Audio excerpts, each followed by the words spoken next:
Welcome to Chapter 2, Digital Terrorism and Information Warfare. In this chapter, we're going to cover things such as define the concepts of cybercrime, cyberterrorism, and information warfare, uh, identify the differences between the three, list four categories of attacks that encompass cyberterrorism and or information warfare, identify various elements of our critical infrastructure that are potentially vulnerable, define, describe information attack, describe some of the tactics used in cyberspace, define the words steganography and cryptography, relating their use in information warfare and cyberterrorism, and discuss the concept of information warfare from Russia and Chinese perspectives, as well as Al Qaeda perspective, and explain the active role of China and Al Qaeda in recent cyber attacks against the United States. And we'll be talking about all of these parts as we go through the next set of slides. First of all, you got to understand that uh, information warfare, cyber terrorism, um, all these types of things is a very real threat. And the reason it's such a big threat is because it's what we call a combat multiplier or or a playing field leveler. If I have a computer, I have some bandwidth, and I can plug in somewhere, I basically have the same power that you have, especially if I know what I'm doing with my computer. I be from a Starbucks. I could be from some cafe in Pakistan or India or anywhere around the world. I've spent a lot of years working in the on the side of terrorism and looking into terrorism, and I followed it from, gosh, back in 1985 when we were doing Baader Meinhof and the Red Faction cells, and basically people were putting pipe bombs in cars and blowing cars up in the parking lot in Germany. So I've watched the progression of terrorism and terrorist organizations, and watched how they have uh, taken on the internet as a tool for destruction. And they can cause a lot of damage, as we'll see in the next couple of slides, with their use of technology. All right. So the slide basically says that political driven groups employ hacking techniques to engage in more serious strikes against governments and political organizations. So if you look at the United States, we basically do everything on the internet. There's nothing that we don't tie to the internet. We have refrigerators and toasters and our banking, phone services. Everything relies on this mechanism called the internet. And the internet was never designed to be secure. And so we're kind of like throwing these big locks on wooden doors. There'll always be vulnerabilities and always wait for people to get through that wooden door. So until we switch over to a new system or a different system, which they've talked about for 20 years, uh, you're not going to see true security. We'll do the best we can with what we have, but again, it's kind of like putting really, really secure locks on wooden doors in most cases. The internet is basically critical for our business. Everything from email to faxing to uh, document generation, signing up for forms, signing up for stuff, all comes from things that we do on the internet. And since it is such a vibrant place, it's also a wonderful target for terrorists or cyber criminals or people that want to take advantage of the information. Getting social security numbers is very easy for some people when they have unsecured databases they can get to, or secured databases without proper protection on them that allow access. Um, Basic information can be gathered from the marketplace as well. Uh, where we have our employees are on Facebook and our employees are on LinkedIn, all these kinds of things, and they put a lot of information about our security, and they put out a lot of information about us on these technology forums, and they don't realize what they're doing. For example, a kid that's getting ready to deploy into Afghanistan will take a picture with his parents at the airport or at the base or with his wife, and normally he's in uniform, and now you have the unit he's deploying with. You know a date of his deployment. If he's deploying with his unit, you know what type of force is coming at you. There's all kinds of intelligence that can be gathered from that single photo um, that can be used against that soldier. And there was a set of attacks that were done many years ago with Facebook where Al Qaeda basically, or actually it was the Taliban at that point, would actually contact people at home and say, here's some pictures of dead children and babies that have been blown up, and this is your son, and this is what your son did. And basically, they were using Photoshop and they were using a lot of other things, but basically, they were using a campaign to break down the morale of the soldier's family and back in the rear, so that the soldier didn't have the support he had.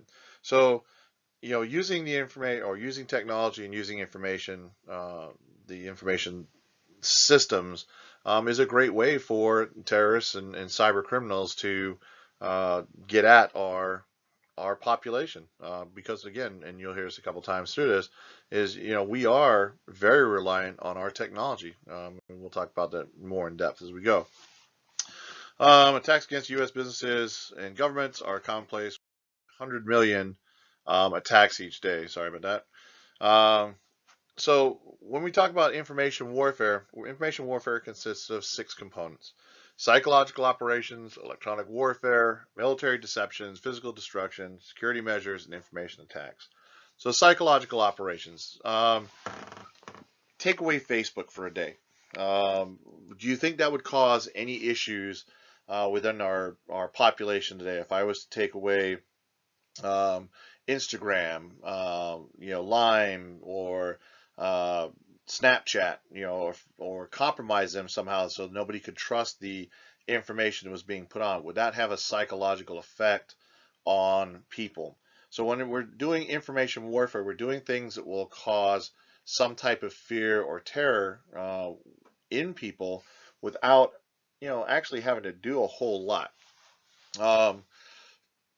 Think of some of the things that you could do on the internet or in your company place. I know people used to prank a long time ago where a button would pop up on the screen that would say you're now deleting all your data, and as you tried to click the button, it would move around the screen, but the person would be in just afraid that all their information was being removed, and the technologist or whoever did it to them thought it was pretty amusing that they could do that.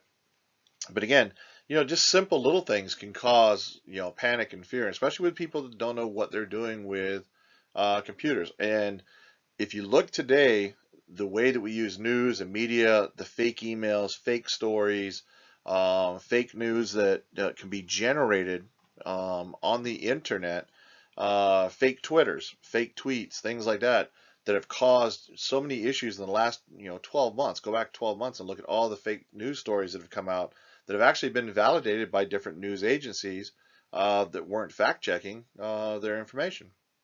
So again, this is becoming a very easy way and a very tempting way of attacking the population. Electronic warfare.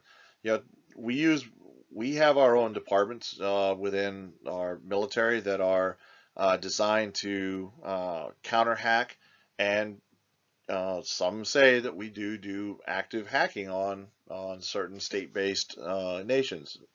But we have embraced electronic warfare. We are getting pretty good at electronic warfare. A lot of tools that we use in today's weapons arsenal are based on our electronic capability. Military deceptions. If I can make you think something's happening, something may or may not be happening. For example, in Iraq, we took pictures and we had many, many more bombers in the air than actually were there dropping munitions. We put that out into the Iraq population, into the media, into other places, and people were showing these pictures that were all photoshopped and kind of doctored, showing things that just weren't happening. So deceiving or sending out false information, things such as that is an easy way of using information to compromise your enemy. Physical destruction.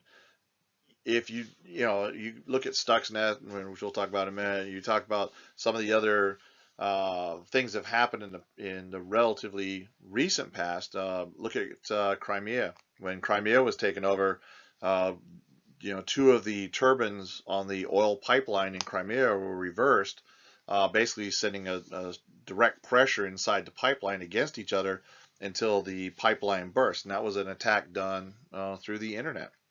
Um, we had an attack that happened on our eastern coast that not a whole lot of people ever talk about, and it's kind of weird that everybody was so willing to believe that an oak tree fell down in Canada that wiped out half of the electrical grid for the Northeast and almost over into Ohio, but that turned out to eventually be a computer attack that took down that grid.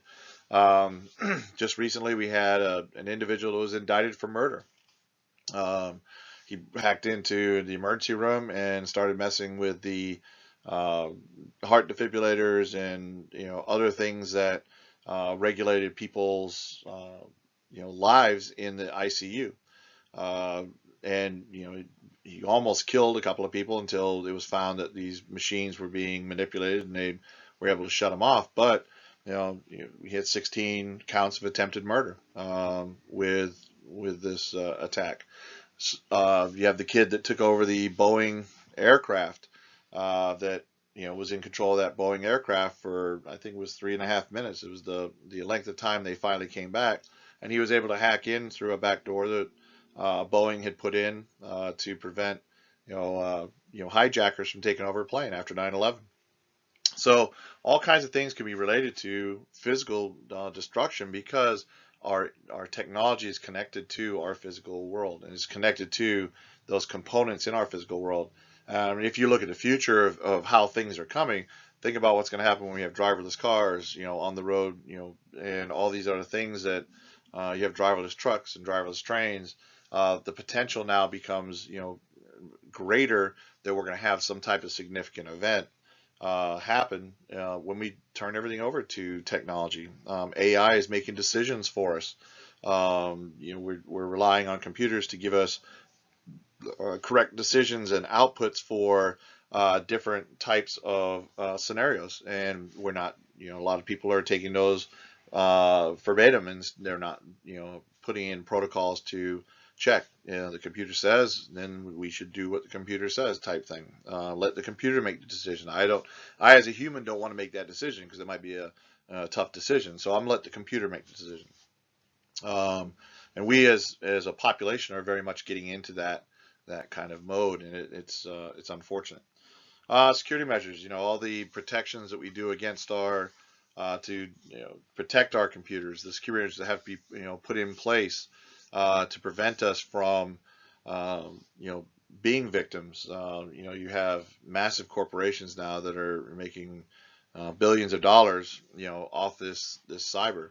There was a long time ago, and I haven't really heard it much lately, but there was for a time people believed that Symantec and Norton and all these antivirus companies wrote the viruses, released them.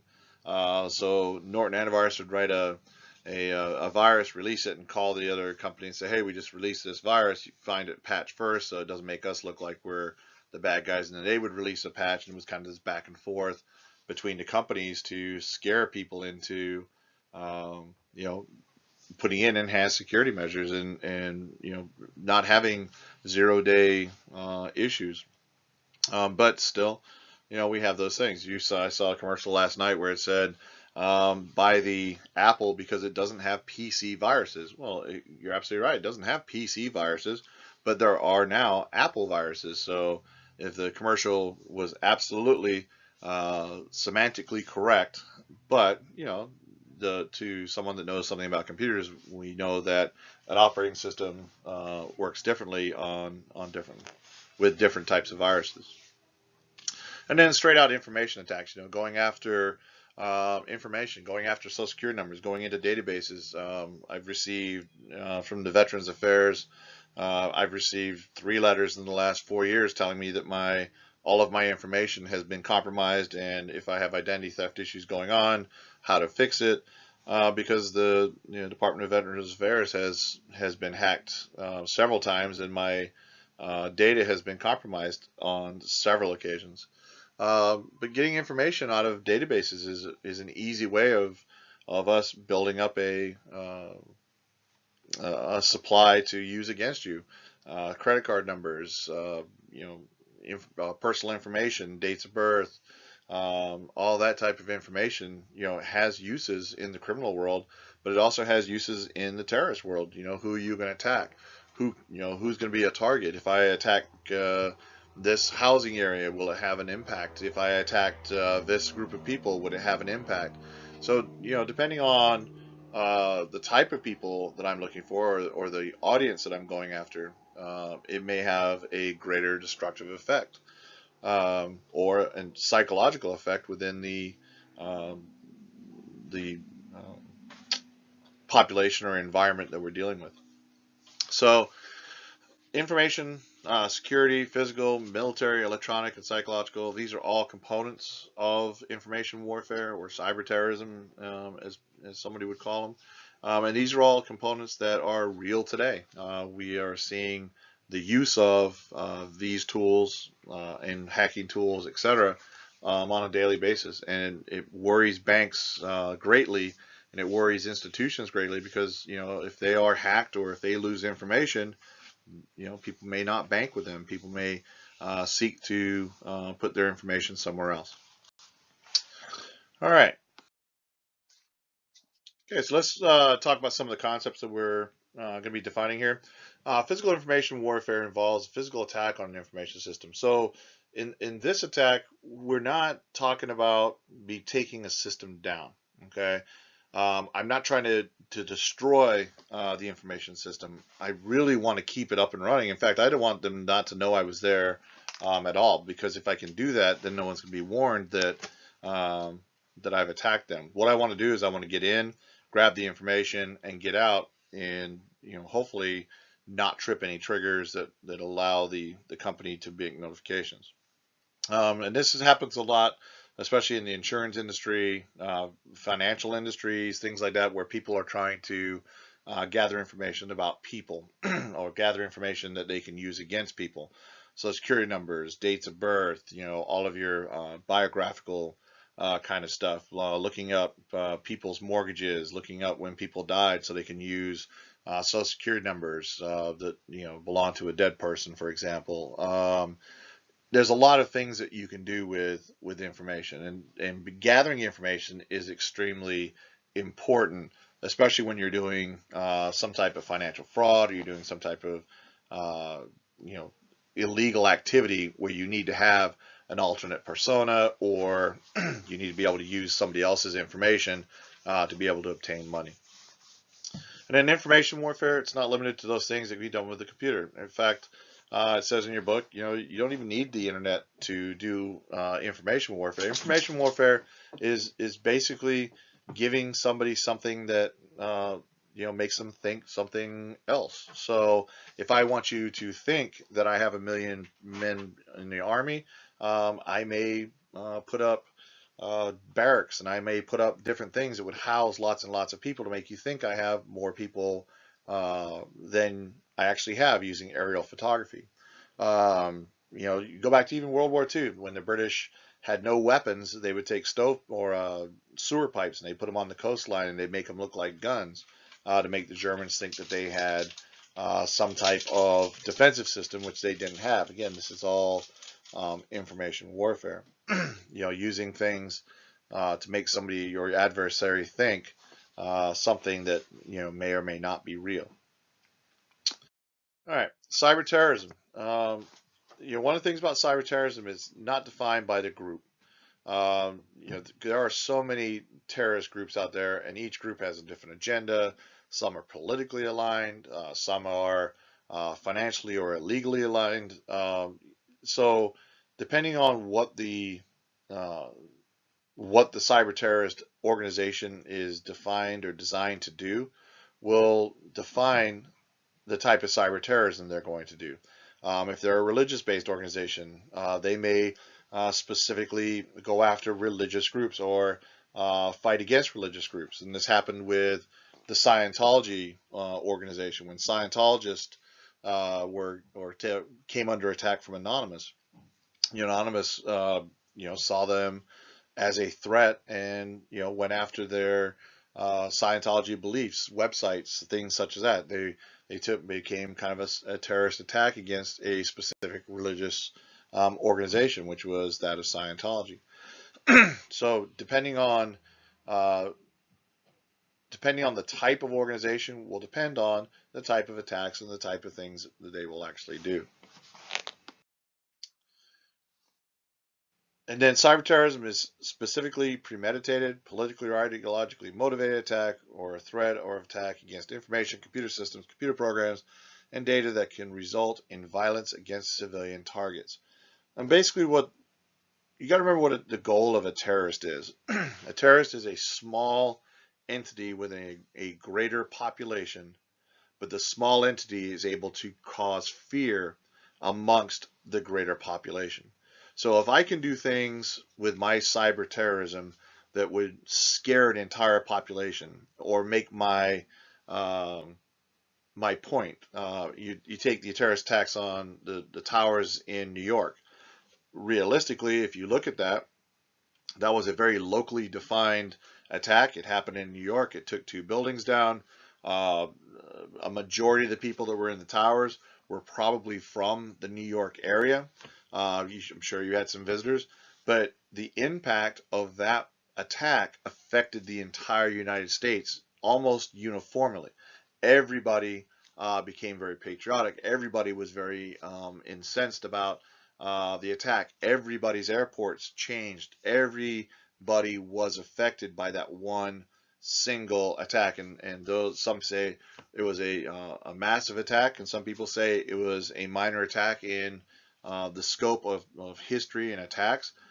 Either way you look at it, it still had the intended effect, and the intended effect was to scare the population, and it scared our population. New laws, new regulations, airport security went from being kind of a joke to being, now something that, most of us complain about because it's arduous to get through security sometimes. So looking at how cyber terrorism affects the population is the success or the failure of a terrorist organization. Al Qaeda uses cyber terror quite often to promote its things. For example, when they behead somebody, they'll put the video out. Well, that beheading video, it makes people mad, but it also scares a lot of people, and that's using that effect. That's using that mass media, the internet, and other tools to really show or give that impact that they're looking for. And that's something that we have to be very careful of when we're looking at cyber terrorism, because cyber terrorism, again, it's defined to do a specific thing or a specific purpose. So, what's the difference between cybercrime and cyber terrorism? Cyber terrorism, again, is more of an ideological thing. It's a way for people to express their discontent, support their organization, go against something that they truly believe in. Cybercrime is based on money. It's a economic deal. Cybercrime is how do I, um, you know, take something from somebody else. It's personal. It's not really related to an organization. That's really kind of the definer between um, terrorism and criminals is, one's designed for, again, the ideological, the political statement, the, this is my belief and you're wrong because I'm right and I'm going to prove it by doing these things. So when you see cybercrime and it says cybercrime has facilitated the expansion of almost every traditional crime. Well, yeah, absolutely, because anything that you could do to get money back in the day, you can do on the internet faster, quicker, and easier using a computer. I was just teaching a class a few weeks ago, and one of the students in the class, we were going back and forth, and I challenged him. I said, you write down on a piece of paper in your class, write down something that you can do in the real world that can't be aided with a computer, a crime that we would prosecute. So it has to be some type of prosecutable crime, not like jaywalking or something like that. And, people came up with all kinds of stuff, but just about everything they came up with, you could link some type of technology to it. For example, one individual said, well, what if I broke into a house at night and did burglary? Okay, well, how would I use the computer in burglary? Well, first of all, I would use it as a tool by using Google Streets or Streets and Maps, that I would go out and I would find the avenues of egress. So if the police came, I'd know how to get out of there. I would look at the house, see what kind of doorway they had, get on a street view and look at the door, see if it's a recessed doorway, or see if it's an out front doorway, because if it's a recessed doorway, I have more time. I would look at the type of neighborhood. Is it a neighborhood that if I drove into, somebody would see my car and they would call the police. All that information can be gathered through just basic Google searches and using Street View and other tools like that. So what do I do with the stuff after I steal? So I get into the house and I steal stuff. What do I do? Well, now I have eBay. I have other auction venues where I can go out and I can sell all of my goods on that venue. So I have a use of the internet in several different ways. But again, everything basically that's prosecutable in today's economic crimes and physical crimes can be linked in some way to the computer, and that's why the expansion of computer crime units has kind of blown up, and email and all those things. I mean, even in traffic accidents, I testified just a little while ago in a hit and run case where an elderly gentleman hit a guy walking down the street, and what we ended up figuring out was the young man was on his cell phone, and the way people walk, body dynamic, we were able to show that people walk in a certain way with their head down, not paying attention, and basically he walked out in traffic. The elderly gentleman was not driving erratically and had a clean record, and so the totality of circumstance didn't make sense that this was a negligent homicide or manslaughter or anything like that. It just happened to be an accident. The guy walked out in front of the car. So we used technology to show that. We showed technology of his text. When as he was texting, every 8 seconds he was sending a reply text. He was in an active conversation with somebody until the second of the accident. At the second of the accident, all of his texting stopped. So again, we use that technology. But again, cybercrime, it's basically, everything that can be done in the real world, robberies and bank robberies and all that stuff, are now kind of moving to the web. It's easier, quicker. Fraud scams, I can send out 1,000 or 1,000,000 fraud scam emails without incurring any cost. I can send it by email. My risk and reward, as we talked about in choice theory, are increased. Low-level cyber war. So a couple of examples of your book uses is one is Stuxnet. Stuxnet was a virus program that was created back in the Bush administration. All the links, nobody has ever come out and said, yes, we wrote this program, but all the indicators point back to the United States being the ones that created this program in direct cooperation with Israel. They believe Israeli agents were the ones that deployed the virus into the Iranian systems. And this virus had a very two kind of specific targets. One, it went after Microsoft Windows computers, and two, it looked for a Siemens controller, PLC, that provided control and mechanism control within these spin turbines and other devices that allowed for the control of water flow and gas flow and things such as this within these plants. And it had a very specific design. It was there to corrupt those devices and make those devices malfunction.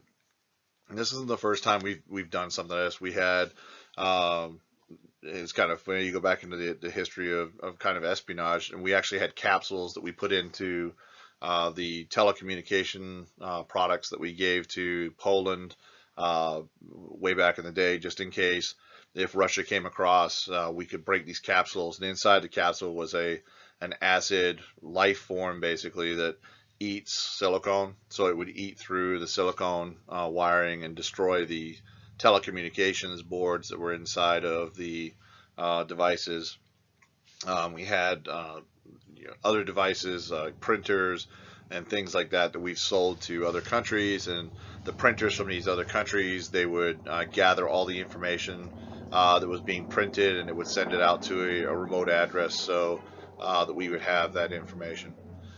So, using computer viruses and using computers, by our country, is not something new. We've been doing it, or many, the espionage community has been doing it for many, many years.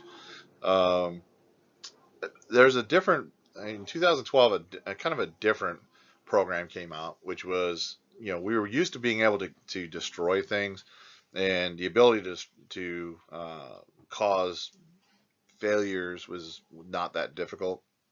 But in 2012, Flame came out. It was a malware program, and its use was really to gather information. So this was a tool designed to call home and send information home, collect pictures, collect documents, and things such as that. So when you're talking about, you know, kind of the change of method of collection, Flame was kind of one of those introductory tools. An extremely sophisticated program. The United States acknowledges it. NATO acknowledged it. Everybody acknowledges its existence, but very few people have ever come out and said who the actual coders were for this. And because of that, it makes you wonder, or makes you really believe that it is a state-sponsored. As most hackers that do really good work, they'll let their name get out there because they want the notoriety. And just about everybody that's written a virus of any real uh, worth has eventually given up their information because they brag about it. This program, the actual coders have never been identified. Those specific code or coders have never been brought to justice, as it would be saying. There's a lot of accusation, a lot of alluding that this person or this group did it, and whether or not it was state sponsored or not. But no one has yet come through and said this is who actually wrote this program.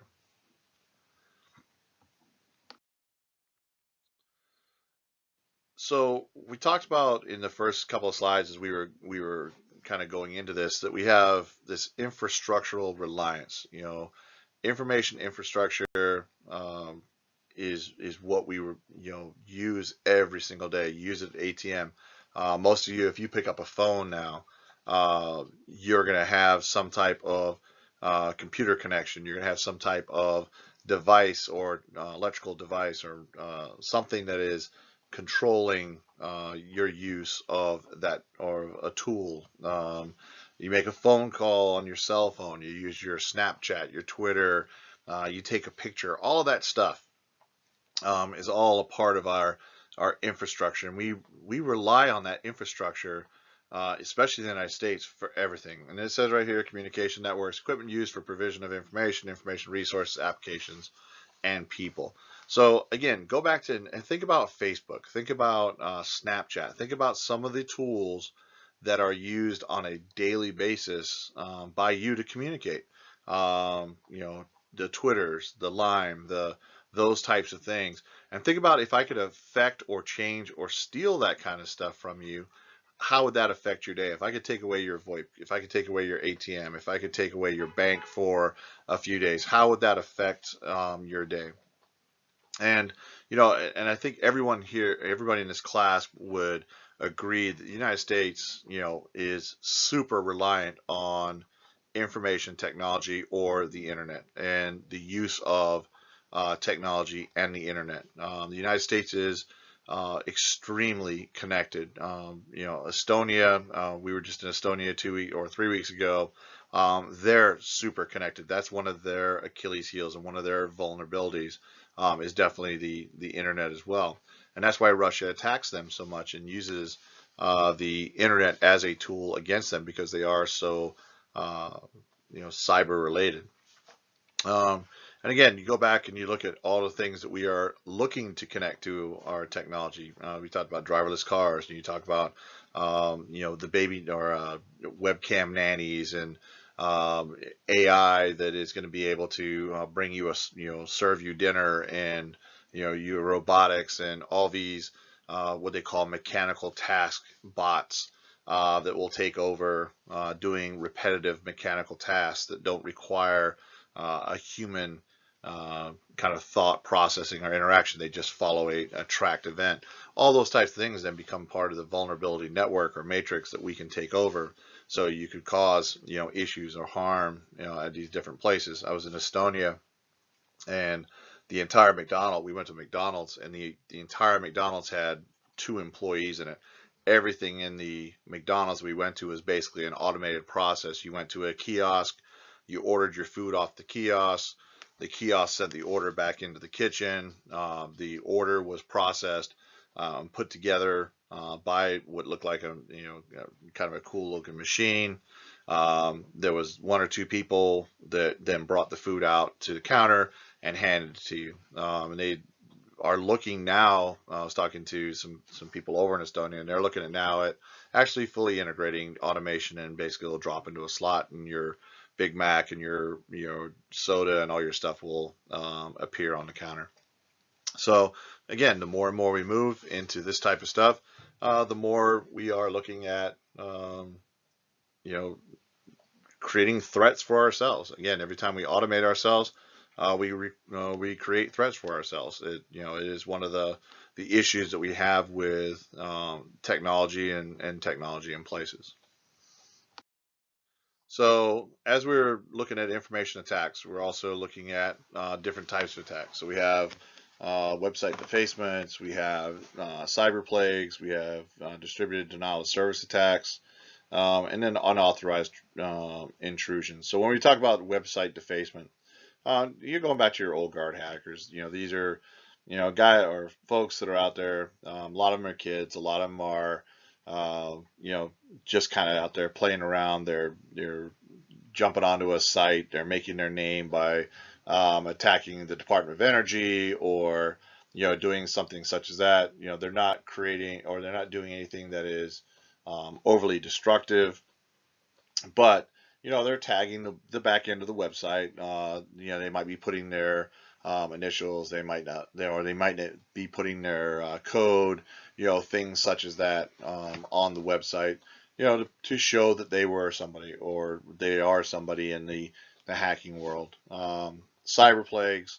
These are your I love yous and your other worms and viruses that are out there, that are go out onto the web and and cause a massive destructive event. And so when you have these cyber plagues, you have these different types of um, technology attackers. You have the issue of loss of data. You have the issue of loss of time and things such as that. I remember when the I love you viruses came out. We were at Fort Leonard Wood.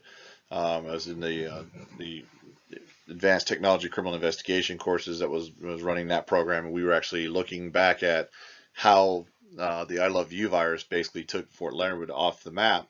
And what we found out was, well, after we tracked everything back, is we found that the general secretary had clicked on the link for the I love you virus and opened up a picture that had it attached, and it sent that out to the command mailing list.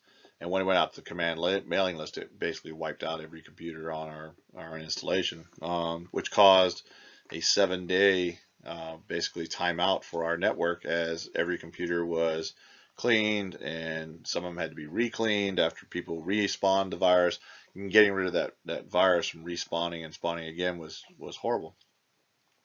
Distributed denial of service attacks. If you look at Yahoo and you look at some of these other organizations where you have the phantom bots, and you have the drone servers, and they're all attacking Microsoft, or they're all attacking a specific organization.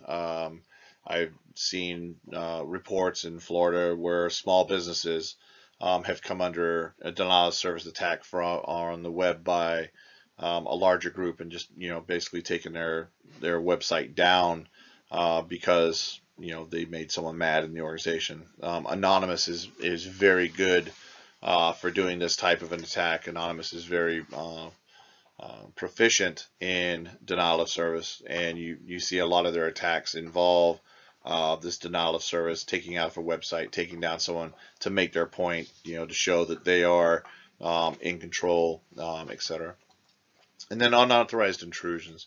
So when you have your unauthorized intrusions, you're talking about getting in and grabbing data, taking information that doesn't belong to you, credit cards, all that kind of stuff. And you should see kind of a thread that's being formed through this whole chapter. And that chapter, this is that the use of our technology is actually our Achilles heel, and it really is one of the things that will always be kind of something that we can't get away with, because there's always somebody coming up with something new. And every time someone at Microsoft says, hey, this is a great new thing, the security world says, oh, here comes another bug or patch that we're going to have to fix, or here's something else that is going to cause a hole that's going to allow someone to come in. So as you are kind of thinking of, especially when you're doing advising for organizations, in your future. Some of you are in that realm now, but as you go through and you start looking at, some of um, the things that you're going to advise your departments, these are some of the things that you're going to come up with, is how do we prevent one, from us becoming a target of these groups, and two, how do we make sure that we don't have information that's available through the internet that we wouldn't want someone to get, things such as that. So we have to be kind of vigilant with our data, and we have to look at what we do and don't want on the internet, because there are things that just don't belong on the internet. And then facilitation of attack can encompass such things as communication via the internet by terrorist groups. Information technology has reduced the cost of communication and made it much easier for members to coordinate their tasks across the globe. So when you're talking about things like this, I mean, if you think about take Google for business, or Google Groups, something like that. So I have the ability to create an organization within Google where I can do complete collaboration, cross collaboration with people. We can share documents, we can share information, we can share instructions, uh, spreadsheets, budgets, all kinds of stuff that we can coordinate and never meet each other. We did a kind of a survey on terrorist groups, and we were, looking at the old terrorist group as opposed to the new terrorist group, and looking at the time reduction that somebody would go through with the old to new terrorist group. So in the old terrorist group, we have a terrorist group that is casing a car in a parking lot in a military housing area. So you've got these new individuals, they're around, people start seeing new faces, they don't recognize people. So these are all exposure factors and things that are going to cause someone to maybe get caught. Now I've got to, spend 48 hours to 96 hours, and I'm trying to be careful, and I'm casing my terrorist target, or my target that I'm going to take out. So I'm taking out someone's car. Well, with technology, that time is reduced from 96 hours to maybe 12 hours, because now I can do a lot of what I want to do simply by getting onto the internet and looking at the overall layout of the parking lot, looking at the overall layout of cars that are in the parking lot, picking a spot that would be best for me to go out. Where's the trees at? Where's the egress points? How can I get in and out without being seen? What's a population center, or where does it look like there's lots of people that would make my attack the most successful, or have the most impact? Of all the different areas, if I had a blast radius, what am I going to take out, and what's going to cause the most damage? Things such as that. I can do all that on the internet. We can discuss this all on the internet. We can then create in, one of the online role playing games, we can create a map, and we can actually run through possible scenarios of what happens if we get caught. How do we get in and out, and how do we communicate, and how do we build this rapport so when we are doing an attack, we are actually a functional unit. And we saw in Mumbai, the terrorist attack in Mumbai brought out some of this stuff where everything was being coordinated over the phone from Pakistan. So the attack was occurring, but they were using the news feeds that were coming back into Pakistan and other countries. They were using those tools as intelligence tools to tell the people, hey, you got somebody on the fourth floor, seventh window down that's hanging a flag out, so you have somebody that's still holed up in that room. Go after that person or go after that room. So coordination was being done, but they were using the known tools that we have right now. So one of the classes you're going to have in coming up is CYB 642, which is the Steganography course with Chet Hosmer. I had the opportunity to teach that a couple times. That's a great class, and Chet has put together a really good program. But you'll learn in the steganography and data hiding, using technology to hide information within pictures or music or voice files, etc. Is extremely easy, and there are tools out there on the web that you can download for free that allow you to do that. Be able to just pass messages back and forth, or actually full documents, spreadsheets, etc., all hidden within other media types. So being able to use that communication medium makes it very easy to pass information, through corporate filters and things people don't catch. So if someone's doing some type of espionage, corporate espionage, things such as that, what they can do is they can attach the files, put it into a picture, send the pictures out to their Facebook, collect those pictures later, and then take the documents out. It all becomes very easy for people to know what they're doing. So data hiding becomes something of a threat to not only organizations, but to the military, to governments, etc. And it's pretty hard to detect unless you know what you're looking for, or the program type that you're looking for, or the file type you're looking for, or you have some type of signature file that you can hold against a picture to see what the original signature file was. It becomes very difficult for you to be able to identify it. And then the second one is cryptology, and using any type of ciphering application will allow you to secure your communication. Yeah, Outlook comes with plugins that allow you to use different types of encryption technologies to secure your messages. There are time-based email clients out there that allow you to do a single message that has a timer on it that will disappear after 30 seconds, 45 seconds, or a day after being viewed. So people are getting used to, or beginning to learn how to use these encryption technologies and these data hiding technologies, and especially if someone knows what they're doing, using a TrueCrypt container or some other device to hide information on a thumb drive that they move back and forth through the organization becomes very useful. So looking at those types of technologies, looking at those types of items makes life for us as investigators, and also life for you as a corporate, IT directors, to be very difficult to manage, especially with people, so used to freely moving their stuff back and forth. I have a plug-in for my not my iPhone, my Android device that allows me to copy my pictures directly off onto a media card or a thumb drive, a little adapter that pops in the bottom, uses the media transfer protocol, and moves data off of my phone onto the device without me really having to do anything. So I can take a bunch of pictures. For example, one incident or one case that happened down in Tampa that we were involved in was an individual was in a boardroom meeting. He was leaving, going to another company, competitive company as it turned out to be, and he took pictures of all the R&D board meetings that he could, that he was involved in prior to his departure, and then he would email those pictures to his competitive company so they could see what the R&D of the other company was. And he was using his BlackBerry device to do that.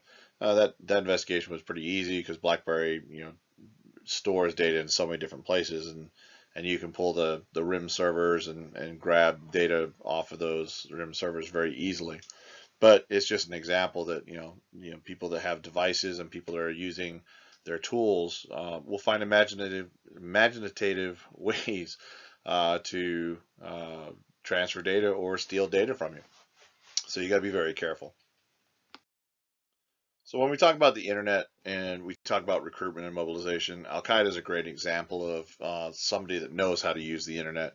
They've been recruiting and mobilizing people on the internet for years now.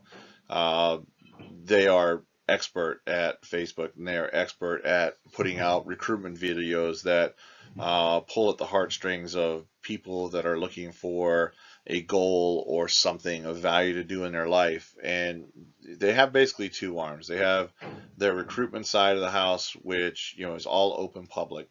Twitter accounts, Facebook accounts, websites showing the glory and path of Al Qaeda and the things that are positive effects that they have, bringing food and order to populations. And they also show how much fun it is to be an Al Qaeda fighter and the things that you can learn and do. And it's all based on going after this Call of Duty crowd. These kids that are kind of isolated from other people and don't feel the same American connection that a lot of us do. Bringing all that into that recruitment process. And they're able to mobilize people by doing this. And one of the things that a class that we teach to law enforcement and the sheriff's department is, how do you identify somebody that's being radicalized when you walk into a domestic disturbance and you're looking at the kids' room? What are you looking for? What kind of things are you going to see? It's not going to have a banner that says, I just joined Al Qaeda. They're going to have other indicators in there, other documents, and other things of value to us as investigators that we're going to be looking for. And it's kind of a totality of circumstance type thing. You're looking at, is the kid an isolated kid? Is he a part of the normal organization, or is he someone that's finding it harder and harder to be a part of this organization or part of the community, part of the public, and he is someone that is now, trying to find a new path, a new way, or something that he can belong to. And those are the kinds of people that Al Qaeda targets with these internet tools or these recruitment tools. And again, they're very, very good at doing that. And then on the other side, you have your recruitment side. And then on the other side, you have your planning and coordination side, where they are a lot more secure.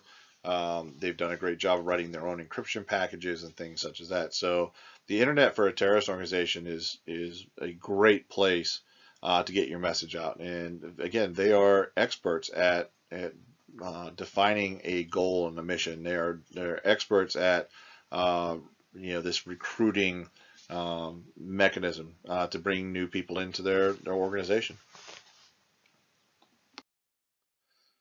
And terrorist groups also use the internet as a means to fund their activities through direct solicitation, e-commerce, exploitation of online payment tools, and charitable donations. Right after 9/11, there were several sites that went up, and they were all claiming to be Red Cross sites to aid the victims in New York. And what they found out afterwards were these were set up by organizations that were directly out of Iraq, and the money was deposited back into banks in Baghdad. So people were basically paying the terrorists, back monies that they used to attack us. And a lot of times people will get out and they'll start, putting money into donation funds because of, some natural disaster. The tidal wave or the incident that happened in India and Indonesia were examples of times when websites went up to support and help, feed and clothe and house the homeless. And there were so many websites that were put up which were absolute frauds and fake that had nothing to do with the United Nations health organization or United Nations care organizations or Red Cross or any of these facilities or organizations. But because people don't look at where they're going, they look at the web page and it comes up, it's got Red Cross on it, it's got all the things that they're looking for, they assume that they are at the right place. They don't further check, where their monies are going to, and they make these payments, and they fund, and they estimate, $1 billion has been gathered, from Americans, by these illegal or deceitful websites, gathering, monies for organizations. So, it's unfortunate that we don't have a more educated public, but we have what we have. So in a lot of ways, the public causes us, the next level of investigation, where we're having to go out and investigate, these crimes, and it's, some of it could be absolutely prevented, if the public was just, better aware. Uh, so awareness in your organization, making sure your people understand what they can and can't do in your organization, what they should and should not fund in your organization is really something that the IT or security department really needs to put out. You have newsletters and things like that, and let people know there are these fraudulent websites out there, and let them know that when they get a letter from Dr. Mojave from Africa saying that he is, a sultan that is, in need of you to help him get his $1 million out, and he'll pay you $20,000, but you have to send him $2,000 for taxes. Just, you need to educate people. You really don't understand how many people on a daily basis still fall for the old schemes and scams, the Nigerian scam letters, and some of the newer letters that are going out. One of the most successful and fraudulent one recently has been the returning veteran that comes back, and he needs help to refit his house. He lost his legs in Afghanistan, and he just wants support. And people have been dumping money into this account. It turns out that there is no veteran. It's just somebody that is figured a way of snagging money from people that care about the veterans. So again, anytime that somebody sees a heartstring that they can pull on, they're going to pull on it, because usually at the end of that is somebody's wallet, and they're going to get some money. So we want to make sure that you're identifying these threats in your organizations, identifying these threats as you move through, and for criminal prosecution, this is nothing more than fraud. And depending on your state statutes, it could be a theft, but in the USC code, this is fraud. Frauding people using means that allow them to deceive someone to give them money. So the internet is become a very easy place to do all this. Just like with the recruitments and terrorist organizations, they recruit and make money online on a daily basis.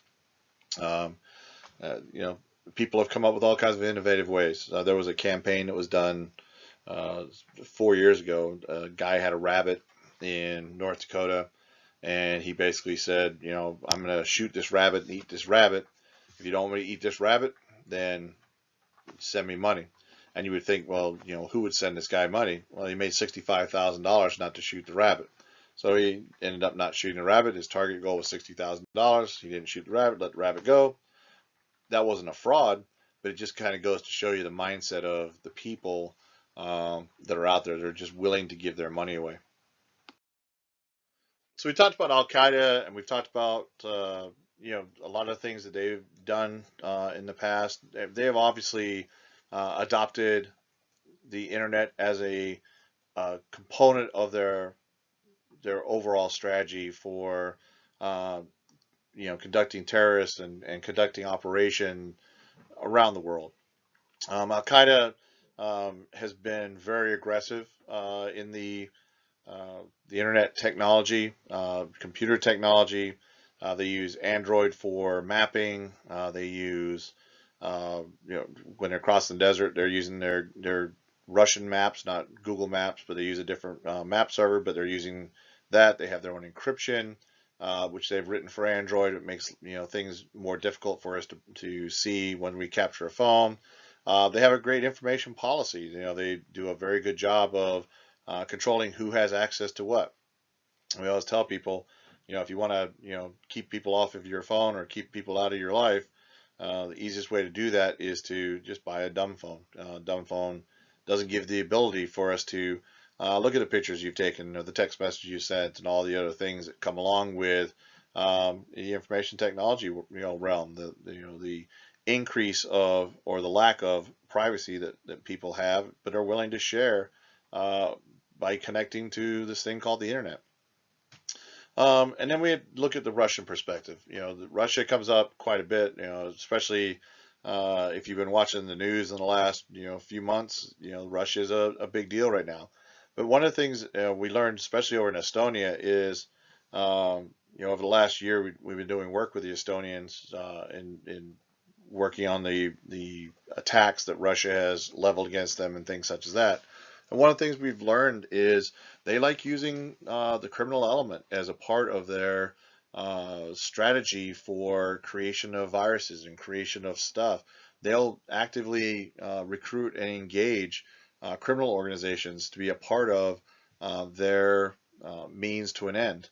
So they're not adverse to using cyberpunks or APT 28s and 29s and organizations that are typically considered to be uh, criminal organizations. And at the same time, they've also adopted the internet into their warfare strategy. They believe in a hybrid warfare model that takes it from a cyber offensive to a kinetic attack. When they took over Crimea, it started out with information warfare. They took over the news agencies, started changing the news. Then they did a cyber attack on the banks and other things to cause confusion and fear in the population. And then they finally did a kinetic attack and they took over Crimea and took it back. Um, One of the reasons they took Crimea was to get the support node, which is one of the main nodes for the Ukraine, for their internet backbone. And they were successfully able to take that over, which put them directly on the Ukrainian pipe. So now they have access to direct information, direct warfare, things like that through the Ukrainian, backbone. And that was one of the reasons that they used it. But they're very good at incorporating warfare, and America's kind of following right along. And if you go out onto Google Scholar and you type in hybrid warfare, you'll get all kinds of academic documents that will come out now that'll tell you, this is what Russia is doing. They're doing this hybrid warfare type thing. And then we have the Chinese perspective, and China is a little different. They don't use the criminal element as much, if at all, and there's very few pointers that they have actually used a criminal element. What they do is they create their own departments. So they build a technology department. They build an internet attack department. One of their known attack departments was one that specialized in industrial fraud and industrial confusion that was caused in the industry, so that they could, make their industry more valuable. So that they use the internet as a part of their basic infrastructure, and it's not so much like the Russians where they're looking for the kinetic attack on the end. They're looking at manipulation of markets and manipulation of data around the world. So not only for their military, but also for their economy and for other uh, things that they can then benefit from this confusion in the marketplace.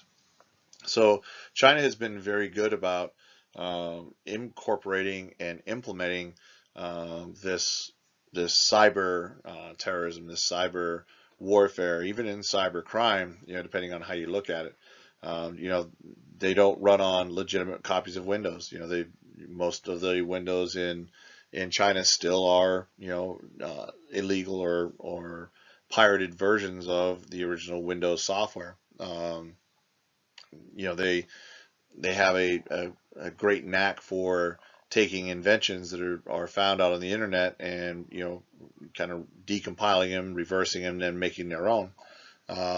So China and these other other nations that sponsor state-based cyber terrorism and cyber warfare and cyber crime are really challenging for us as investigators, because now you have to go against the nation that's actually sponsoring. So if I'm investigating a computer crime and I go through the State Department and I say, look, we're looking at this investigation into this country for this, the State Department may be very, straightforward with you and say, you're barking up the wrong tree because there's absolutely nothing going to happen, and we're not going to get any information from these guys.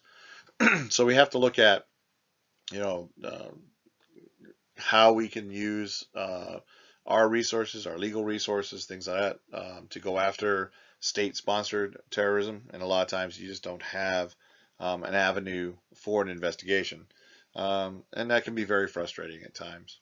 So we covered quite a bit in this last hour, going through the chapter 2, and hopefully you have learned some things. And the chapter that you're reading is a really good chapter, lots of information in it.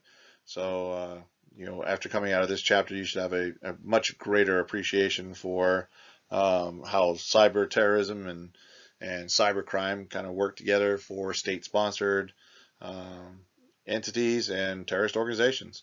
So with that, we'll conclude chapter 2, and we'll see you in the next chapter.